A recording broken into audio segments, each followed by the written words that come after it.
Mr. Vought, under your leadership in 2019, OMB illegally withheld $214 million that Congress appropriated to the Department of Defense to provide security assistance to Ukraine.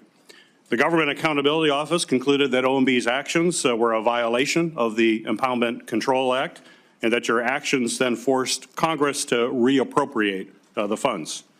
Just 4 years ago, you told this very committee that under your leadership, OMB would abide by the Impoundment Control Act.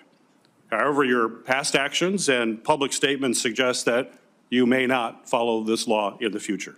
So my question for you, sir, is if you are confirmed as OMB director again, do you commit to follow the law and allow OMB to withhold funding from and not allow OMB to withhold funding from programs that Congress has appropriated? Senator, thanks for the question. I will always commit to upholding the law. I disagree with the characterization of the General Accounting Office. My time at OMB, we followed the law consistently, and we will continue to do so. So that you can withhold funds that are appropriated by Congress? You think that's within the law? Again, Senator, we did not hold inappropriately funds. We were engaged in a policy process with regard to how funding would flow to Ukraine. We released the funding by the end of the fiscal year. Do you believe the Impoundment Control Act of 1974 is the law of the land that you must follow? It is the law of the land. As you know, the president has run on that issue.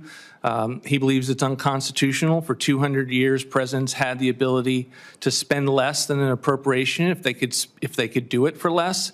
And we have seen the extent to which this law has contributed to waste, fraud, and abuse. But as it pertains to the parameters of how we would use that, that's something that his team will have to consider when they are confirmed in these roles. So you know that the Impoundment Control Act has created a process that's been held by courts over and over again. Courts in Train versus City of New York have consistently rejected attempts by presidents to withhold funds unless Congress clearly allows it.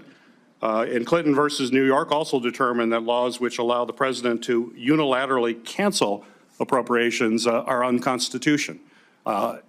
Correct me if I'm wrong, but is there anywhere in the Constitution that gives the OMB director to determine whether or not a law is unconstitutional? Again, there are 200 years of practice by the presidents of the United States have used this. So you're saying these courts are wrong? That's fine if they're wrong, but these are the laws of the land right now. I'm aware that they are the laws of the land and the caseload that is on the books, and this is something that the administration will consider when they are in these roles, if confirmed. So you're going to continue to challenge and break the law going forward? Sir, I'm not going to continue to break the law. I'm giving you my commitment to uphold the laws of this land. This administration. And these court precedents? You don't care about the court precedents? No, sir, that's not what I've said. I've said that the president has run on the issue of impoundment and has reminded the country that 200 years of presidents have used this authority, and we'll be developing our approach to this issue and strategy once his administration is in office. Okay.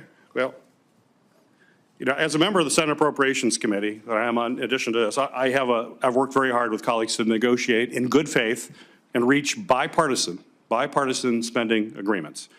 And I'm concerned about your actions and statements about the president going to be able to unilaterally refuse to spend money that Congress has appropriated. I get it, he ran for office, but that doesn't change the Constitution. There are other processes that we have to go through. We don't allow presidents to act outside of the Constitution. I would certainly hope you'd advise the president that he is also bound, that he will take an oath of office here in a few days to uphold the Constitution, and we have to abide by that, not because you just believe something. There is a process to go through. But my question is, how will Congress be able to negotiate in good faith if the president is simply able to disregard the bipartisan laws that are passed through the appropriation process? How do we negotiate with someone who says, I'm just going to do what I want, to the hell with the Constitution? Again, Senator, I think that's a mischaracterization of the president's viewpoint on this matter, and it is not something in which would impact bipartisan negotiations, notwithstanding anything that he announces with regard to impoundment. So if the president can refuse to spend appropriations passed by Congress, wouldn't he now just basically have the power to simply pick all the winners and losers who receive government funding? He has all that power. No, of course not. But again, I'm not going to get into the parameters of the power that it requires a policy process by his incoming team. Very concerning. Congress has granted the president broad authorities to respond to real emergencies and crises, like pandemics and natural disasters. However, past administrations of both parties have unfortunately abused these authorities, as the chairman and I have noted. In fact, Senator Paul and I have worked together on bipartisan legislation to curb the abuse of presidential emergency powers and reassert proper congressional oversight.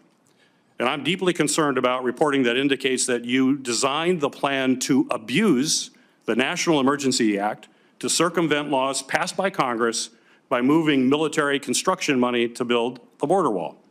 Do you commit, so my question for you, sir, is do you commit to not recommend the use of presidential emergencies to accomplish the president's policy agenda? Senator, with regard to that instance in our first term, we were specifically using the transfer authority that had been provided in the language of the Department of Defense appropriations to be able to transfer that authority to the Army Corps of Engineers for its use on the border wall. It was specifically a transfer authority that Congress had given the president in the underlying appropriation.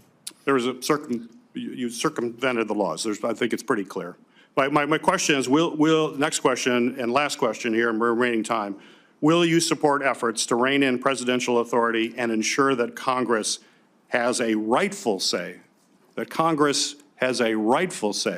in the use of emergency powers? Will you support those efforts? I'm not going to speak on future legislation, but the administration will review anything that comes to their desk, and OMB will have a definite role in reviewing that legislation, as you know, in terms of our enrolled bill process for the president. So, very simple question. Do you believe Congress has a rightful role in the use of emergency powers? Again, Congress provided the laws that the president uses to declare emergencies. If Congress wants to make changes to those laws, that's their prerogative to do, and the administration will consider those and have a position if those bills get to his desk.